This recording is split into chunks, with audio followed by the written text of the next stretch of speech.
Au nom du Père, du Fils, du Saint-Esprit. Amen. Seigneur Jésus, tu connais mon inconstance et mon infidélité. Tu sais combien je suis faible. Alors je demande en ton nom que notre Père céleste envoie son Esprit pour que quotidiennement je puisse entreprendre la lecture du catéchisme de l'Église catholique et que mon cœur s'ouvre à la tradition enseignée par ton Église, ma mère. Que je puisse ajuster toutes mes actions et mes œuvres à son enseignement. Mon Jésus, avec confiance j'abandonne la constance et la fidélité de toute la démarche entre tes mains. Que Saint Michel Archange et mon ange gardien protègent et défendent chaque moment quotidien consacré à cette lecture. Maintenant, avec toi et par ta voix, disons: Notre Père, qui es aux cieux, que ton nom soit sanctifié, que ton règne vienne, que ta volonté soit faite sur la terre comme au ciel. Donne-nous aujourd'hui notre pain de ce jour. Pardonne-nous nos offenses comme nous pardonnons aussi à ceux qui nous ont offensés. Et ne nous laisse pas entrer en tentation, mais délivre-nous du mal. Amen. Ensemble, mon Jésus d'amour, saluons notre sainte maman, la Vierge Marie. Entre ses mains, je remets mon cœur, mon âme, ma volonté et ma vie, afin que par ses soins règne en moi la volonté du Père, et qu'en ses mains mes œuvres soient gardées, transformées, en parfaite offrande rayonnante de la lumière de Dieu, pour sa gloire, le salut des âmes et la consolation des âmes du purgatoire. Je te salue Marie, comblée de grâce. Le Seigneur est avec toi, tu es bénie entre toutes les femmes, et Jésus, ton enfant, est béni. Sainte Marie, Mère de Dieu, prie pour nous, pauvres pécheurs, maintenant et à l'heure de notre mort. Amen. Je te salue Marie, comblée de grâce, le Seigneur est avec toi. Tu es bénie entre toutes les femmes, et Jésus, le fruit de tes entrailles, est béni.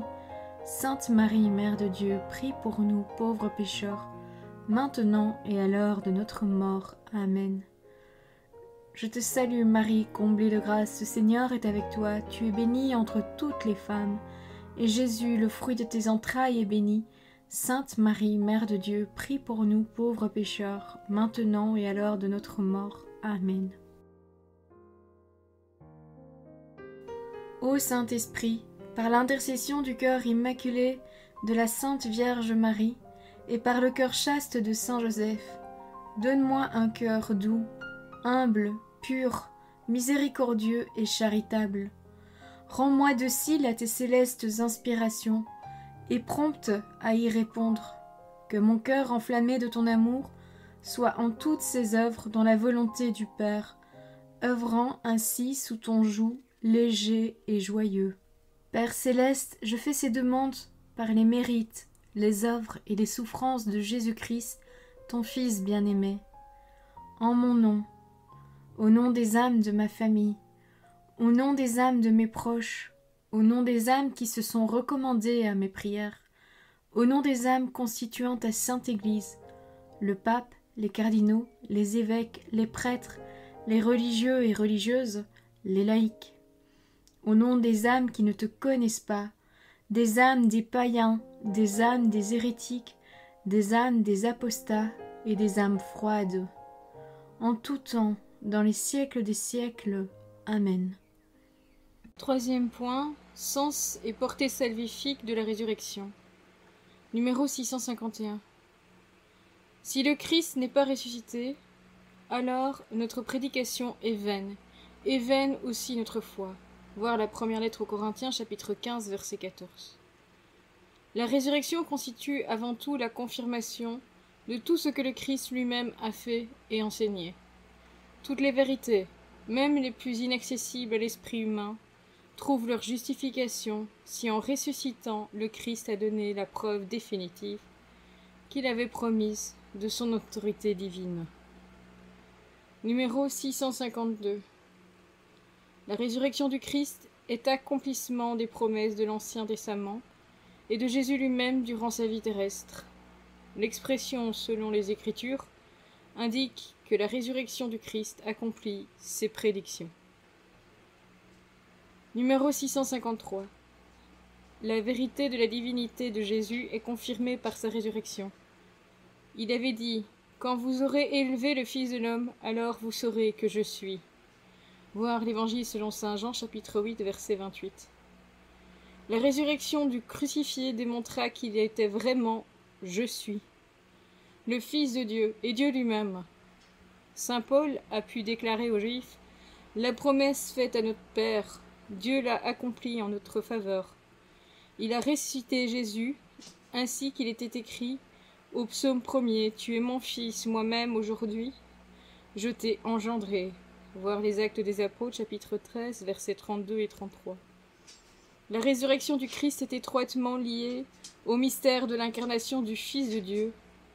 Elle en est l'accomplissement selon le dessein éternel de Dieu. Numéro 654. Il y a un double aspect dans le mystère pascal. Par sa mort, il nous a libérés du péché. Par sa résurrection, il nous ouvre l'accès à une vie nouvelle. Celle-ci est d'abord la justification qui nous remet dans la grâce de Dieu, afin que, comme le Christ est ressuscité des morts, nous vivions nous aussi dans une vie nouvelle. Voir la lettre aux Romains, chapitre 6, verset 4. Elle consiste en la victoire sur la mort du péché et dans la nouvelle participation à la grâce. Elle accomplit l'adoption filiale, car les hommes deviennent frères du Christ, comme Jésus lui-même appelle ses disciples après sa résurrection. Allez annoncer à mes frères, voir l'Évangile selon saint Matthieu, chapitre 28, verset 10. Frères non pas par nature, mais par don de la grâce, parce que cette filiation adoptive procure une participation réelle à la vie du Fils unique, qui s'est pleinement révélé dans sa résurrection. Numéro 655. Enfin, la résurrection du Christ et le Christ ressuscité lui-même est principe et source de notre résurrection future. Le Christ est ressuscité des morts, prémisse de ceux qui se sont endormis. De même que tous meurent en Adam, tous aussi revivront dans le Christ. Voir la première lettre aux Corinthiens, chapitre 15, versets 20 à 22. Dans l'attente de cet accomplissement, le Christ ressuscité vit dans le cœur de ses fidèles. En lui, les chrétiens goûtent aux forces du monde à venir. Voir la lettre aux Hébreux, chapitre 6, verset 5. Et leur vie est entraînée par le Christ au sein de la vie divine, afin qu'ils ne vivent plus pour eux-mêmes, mais pour celui qui est mort ressuscité pour eux. Voir la deuxième lettre aux Corinthiens, chapitre 5, verset 15. En bref, numéro 656. La foi en la résurrection a pour objet un événement à la fois historique attesté par ses disciples, qui ont réellement rencontré le ressuscité, et mystérieusement transcendant en tant qu'entrée de l'humanité du Christ dans la gloire de Dieu. Numéro 657. La tombe vide et les linges gisants signifiant par eux-mêmes que le corps du Christ a échappé au lien de la mort et de la corruption par la puissance de Dieu. Il prépare les disciples à la rencontre du ressuscité. Numéro 658. Le Christ premier-né d'entre les morts. Par la lettre aux Colossiens, chapitre 1, verset 18, est le principe de notre propre résurrection dès maintenant par la justification de notre âme, plus tard par la vivification de notre corps. Voilà, c'est tout pour aujourd'hui. Je vous souhaite à tous une bonne et sainte journée. Que le Seigneur nous bénisse tous. Au nom du Père, du Fils, du Saint-Esprit. Amen.